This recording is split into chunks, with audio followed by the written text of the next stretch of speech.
ಆತ್ಮೀಯ ವೀಕ್ಷಕ ಬಂಧುಗಳಿಗೆ ನಮಸ್ಕಾರ. ಈ ದಿನ ಮತ್ತೊಂದು ಪಂಚತಂತ್ರದ ಕಥೆಯೊಂದಿಗೆ ನಾನು ನಿಮ್ಮ ಮುಂದೆ ಇದ್ದೇನೆ.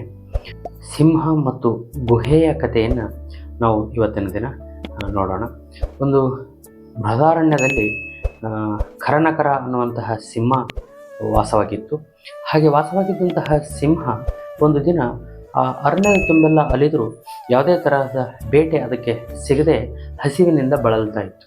ಹಾಗೆ ಹಸಿವಿನಿಂದ ಬಳಲ್ತಾ ಇದ್ದಂತಹ ಖರನಕರ ಅನ್ನುವಂತಹ ಸಿಂಹ ಬೆಟ್ಟವನ್ನು ಹತ್ತುತ್ತಾ ಹೋಗಿ ಮೇಲ್ಗಡೆಗೆ ಇರುವಂತಹ ಒಂದು ಗುಹೆಯನ್ನು ನೋಡಿ ಮತ್ತು ಸಾಯಂಕಾಲ ಆಗಿರುವಂತಹ ಕಾರಣದಿಂದ ಆ ಗುಹೆಯ ಒಳಗಡೆಗೆ ಸೇರಿಕೊಂಡು ರಾತ್ರಿ ಹೊತ್ತು ಯಾವುದಾದ್ರೂ ಪ್ರಾಣಿ ಈ ಗುಹೆಯನ್ನು ಆರಿಸಿಕೊಂಡು ಬರ್ಬೋದು, ಅಥವಾ ಈ ಗುಹೆಯಲ್ಲಿ ವಾಸವಾಗಿರುವಂತಹ ಪ್ರಾಣಿಗಳು ರಾತ್ರಿ ಹೊತ್ತು ಇಲ್ಲಿಗೆ ಬರ್ಬೋದು. ಹಾಗೆ ಬಂದಾಗ ನಾನು ಅವುಗಳನ್ನು ತಿಂದು ಬಿಡ್ಬೋದು ಅಂತ ಅಂದುಕೊಂಡು ಆ ಗುಹೆಯ ಒಳಗಡೆಗೆ ಕುಳಿತುಕೊಳ್ತು. ಹಾಗೆ ಸಿಂಹ ಹೊಂಚು ಹಾಕಿಕೊಂಡು ಗುಹೆಯ ಒಳಗಡೆ ಕುಳಿತುಕೊಂಡಾಗ ಸಹಜವಾಗಿ ಆ ಗುಹೆಯಲ್ಲಿ ಮೂಲ ವಾಸವಾಗಿದ್ದಂತಹ ಒಂದು ದದಿಪುಚ್ಛ ಅನ್ನುವಂತಹ ನರಿ ಸಾಯಂಕಾಲ ಆದ ತಕ್ಷಣವೇ ಗುಹೆಯ ಹತ್ತಿರ ಬಂತು.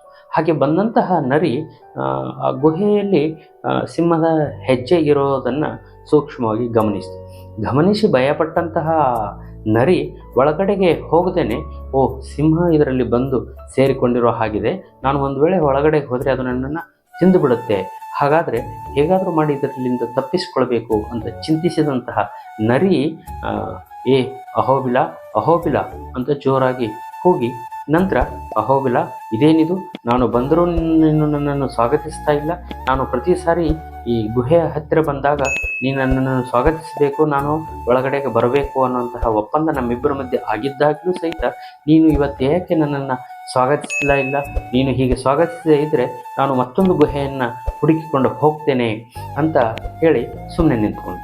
ಹಾಗೆ ಆ ನರಿ ಹೇಳಿದ ತಕ್ಷಣ ಒಳಗಿದ್ದಂತಹ ಸಿಂಹ ಯೋಚಿಸಿತು, ಓಹೋ, ನಿಜವಾಗ್ಲೂ ಈ ಗುಹೆ ಆ ನರಿಯನ್ನು ಆಹ್ವಾನಿಸ್ತಿತ್ತೋ ಏನೋ, ನಾನು ಇರುವ ಕಾರಣದಿಂದ ಭಯಗೊಂಡಂತಹ ಈ ಗುಹೆ ಅದನ್ನು ಆಹ್ವಾನಿಸದೇ ಇರಬಹುದು. ಯಾಕೆ ಅಂತ ಹೇಳಿದರೆ, ಭಯಭೀತಗೊಂಡಂತಹ ವ್ಯಕ್ತಿಯ ಹಸ್ತಪಾದಗಳು ನಡಗೋದಕ್ಕೆ ಪ್ರಾರಂಭಿಸ್ತವೆ ಮತ್ತು ಬಾಯಿಯಿಂದ ಮಾತೇ ಹೊರಡೋದಿಲ್ಲ. ಹಾಗಾಗಿ ಈ ಗುಹೆ ನನಗಾಗಿ ಹೆದರಿಕೊಂಡು ಆ ನರಿಯನ್ನು ಸ್ವಾಗತಿಸದೇ ಇರಬಹುದೇನೋ, ಹಾಗಾಗಿ ಗುಹೆಯ ಬದಲಾಗಿ ನಾನೇ ಆ ನರಿಯನ್ನು ಸ್ವಾಗತಿಸ್ತೀನಿ, ಹಾಗೆ ಒಳಗಡೆ ಬಂದಂತಹ ನರಿಯನ್ನು ತಿಂದು ಬಿಡ್ಬೋದು ಅಂತ ಯೋಚಿಸಿದಂತಹ ಸಿಂಹ ಸಹಜವಾಗಿ ನರಿಯನ್ನು ಆಹ್ವಾನಿಸಿತು. ಹಾಗೆ ಸಿಂಹ ನರಿಯನ್ನು ಆಹ್ವಾನಿಸಿದ ತಕ್ಷಣವೇ ಅದರ ಧ್ವನಿ ಅದರ ಗುಹೆಯ ಸುತ್ತಮುತ್ತ ಎಲ್ಲ ಆವರಿಸಿಕೊಂಡು ಅಲ್ಲಿದ್ದಂತಹ ಎಲ್ಲ ಪ್ರಾಣಿಗಳು ಸಹಜವಾಗಿ ದೂರ ಓಡೋಯಿತು. ಹಾಗೆ ಓಡೋದ ತಕ್ಷಣವೇ ನರಿಯೂ ಸಹಿತ, ಇದರೊಳಗೆ ನಿಜವಾಗ್ಲೂ ಸಿಂಹ ಇದೆ, ನಾನು ತಪ್ಪಿಸ್ಕೊಳ್ಬೇಕು ಅಂತ ಆ ಜಾಗದಿಂದ ಬಿಟ್ಟು ಓಡಿ ಹೋಯಿತು. ಹಾಗೆ ಓಡಿ ಹೋಗ್ತಾ ನರಿ ಯೋಚನೆ ಮಾಡಿತು, ನಾವು ಸಮಸ್ಯೆಯಲ್ಲಿ ಸಿಕ್ಕಾಕಿಕೊಳ್ಳೋದಕ್ಕಿಂತ ಮುಂಚೆನೇ ಸೂಕ್ಷ್ಮವಾಗಿ ಗಮನಿಸಿ ಆ ಸಮಸ್ಯೆಯಿಂದ ಪರಿಹಾರವನ್ನು ಕಂಡುಕೊಳ್ಬೇಕು. ಒಂದು ವೇಳೆ ಹಾಗೆ ಸೂಕ್ಷ್ಮ ಯೋಚನೆ ಮಾಡಿ ಪರಿಹಾರವನ್ನು ಹುಡುಕದೇ ಇದ್ದರೆ ಅವರ ಸ್ಥಿತಿ ಬಹಳ ಗಂಭೀರವಾಗಿರುತ್ತೆ. ಹಾಗಾಗಿ ಸಮಸ್ಯೆ ಬಂದಾಗ ಬಹಳ ಎಚ್ಚರದಿಂದ ನಡ್ಕೊಳ್ಬೇಕು ಅಂತ ಅಂದುಕೊಳ್ತಾ ತನ್ನ ಜೀವವನ್ನು ರಕ್ಷಿಸಿಕೊಂಡು ಸಿಂಹದಿಂದ ಪಾರಾಗಿ ಆ ಜಾಗದಿಂದ ಓಡಿ ಹೋಯಿತು. ಧನ್ಯವಾದಗಳು.